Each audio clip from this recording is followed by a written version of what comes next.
Board ಕಾನೂನು ತಿದ್ದುಪಡಿ ಬರ್ತಾ ಇದೆ. ಸೊ ಅದಕ್ಕೆ ಸಂಸತ್ನಲ್ಲಿ ಕೂಡ ಸಾಕಷ್ಟು ವಿರೋಧವನ್ನು ಇಂಡಿಯಾ ಒಕ್ಕೂಟ ಮಾಡಿದ್ರು. ಸಾಕಷ್ಟು ಸಂಸದರು ಅದರ ವಿರೋಧ ಮಾತಾಡಿದರು. ಸೊ ಏನು ಹೇಳಬೇಕು?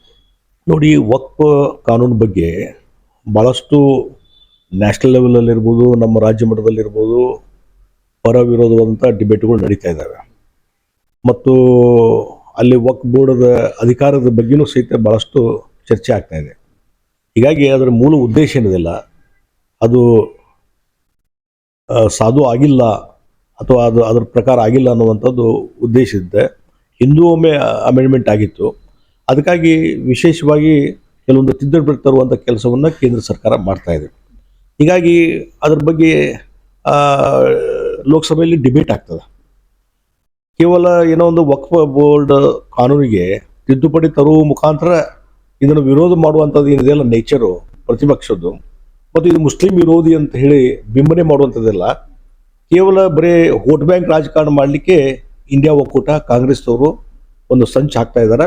ಪ್ರತಿಯೊಂದು ಹಂತದಲ್ಲಿ ಸಹಿತ ಒಂದು ನಾವು ಅಲ್ಪಸಂಖ್ಯಾತರ ಪರವಾಗಿ ಮುಸ್ಲಿಮ್ಸ್ ಪರವಾಗಿ ಅಂತ ಬಿಂಬಿಸ್ಲಿಕ್ಕೆ ಎಲ್ಲ ರೀತಿ ಪ್ರಯತ್ನ, ತಮ್ಮ ವೋಟ್ ಬ್ಯಾಂಕ್ ಉಳಿಸ್ಲಿಕ್ಕೆ ಪ್ರಯತ್ನ ಮಾಡ್ತಾ ಇದ್ದಾರೆ. ಆದರೆ ಮುಸ್ಲಿಮರ ಒಂದು ಹಿತಾಸಕ್ತಿಗೆ ವಿರೋಧವಾದಂಥದ್ದು ಈ ಕಾನೂನಲ್ಲಿ ಏನೂ ಇಲ್ಲ, ತಿದ್ದುಪಡಿಯಲ್ಲಿ ಏನೂ ಇಲ್ಲ. ಆ ಹಿನ್ನೆಲೆಯಲ್ಲಿ ಅದ್ರ ಬಗ್ಗೆ ಈಗ ಹೆಂಗಾದರೂ ಜಾಯಿಂಟ್ ಸೆಲೆಕ್ಟ್ ಕಮಿಟಿಗೆ ಅದು ಕೊಟ್ಟಿದ್ದಾರೆ.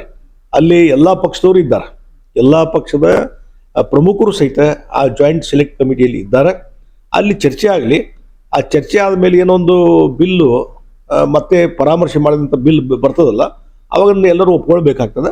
ಆ ಹಿನ್ನೆಲೆಯಲ್ಲಿ ಸುಮ್ಮನೆ ಅಪಪ್ರಚಾರ ಮಾಡುವಂಥದ್ದು ನಿಲ್ಲಿಸ್ಬೇಕಂತ ನಾನು ಒತ್ತಾಯ ಮಾಡ್ತೀನಿ. ಯಾಕೆ ಈ ಪರಿ ವಿರೋಧ ಏನಂತಂದ್ರೆ ಸಾಮಾನ್ಯವಾಗಿ ತ್ರಿವಳಿ ತಲಾಖ ಸಂದರ್ಭದಲ್ಲೂ ಕೂಡ ವಿಪಕ್ಷ ನಾಯಕರು ಸಾಕಷ್ಟು ಒಂದು ಆರೋಪಗಳನ್ನು ಮಾಡಿದ್ರು. ಈಗಲೂ ನೋಡ್ರಿ, ತ್ರಿವಳಿ ತಲಾಖ್ ರದ್ದು ಮಾಡಿದ್ರಿಂದ ಮುಸ್ಲಿಂ ಹೆಣ್ಮಕ್ಳು ಬಹಳಷ್ಟು ಖುಷಿಯಲ್ಲಿದ್ದಾರೆ. ಅದನ್ನ ಮೋದಿಯವರ ಗೌರ್ಮೆಂಟ್ಗೆ ಅಪ್ರಿಸಿಯೇಷನ್ ಮಾಡ್ತಾ ಇದ್ದಾರೆ. ಆದರೆ ಇವತ್ತು ಕೇವಲ ಒಂದು ವೋಟ್ ಬ್ಯಾಂಕ್ ರಾಜಕಾರಣ ಸಲುವಾಗಿ ಇದೆಲ್ಲ ಇವತ್ತು ಕಾಂಗ್ರೆಸ್ ಪಾರ್ಟಿ ಮತ್ತು ಇಂಡಿ ಒಕ್ಕೂಟ ಏನದಲ್ಲ, ಇವರೆಲ್ಲ ಒಂದು ಹುನ್ನಾರವನ್ನು ಮಾಡ್ತಾ ಇದ್ದಾರೆ. ನಾವು ಮುಸ್ಲಿಮರ ಪರವಾಗಿ ಅಂಥೇಳಿ ಅವ್ರು ವೋಟ್ ಬ್ಯಾಂಕ್ ಮಾಡ್ಕೊಳ್ಳೋ ಸಲುವಾಗಿ ಇದೆಲ್ಲ ಪ್ರಯತ್ನ ಇದೆ. ಹೀಗಾಗಿ ಅಲ್ಪಸಂಖ್ಯಾತ ಬಂಧುಗಳು ಸಹಿತ ಇದ್ರ ಬಗ್ಗೆ ಏನೋ ಇಂಡಿ ಒಕ್ಕೂಟ ಆಗಲಿ ಕಾಂಗ್ರೆಸ್ನವರು ಏನೋ ಒಂದು ಹುನ್ನಾರ ನಡೆಸಿದ್ದಾರೆ. ಇದಕ್ಕೆ ಬಲಿ ಆಗಬಾರ್ದು ಅನ್ನುವಂಥದ್ದು ನಾ ಈ ಸಂದರ್ಭ ಹೇಳ್ತೀನಿ. Public city news, Hubballi.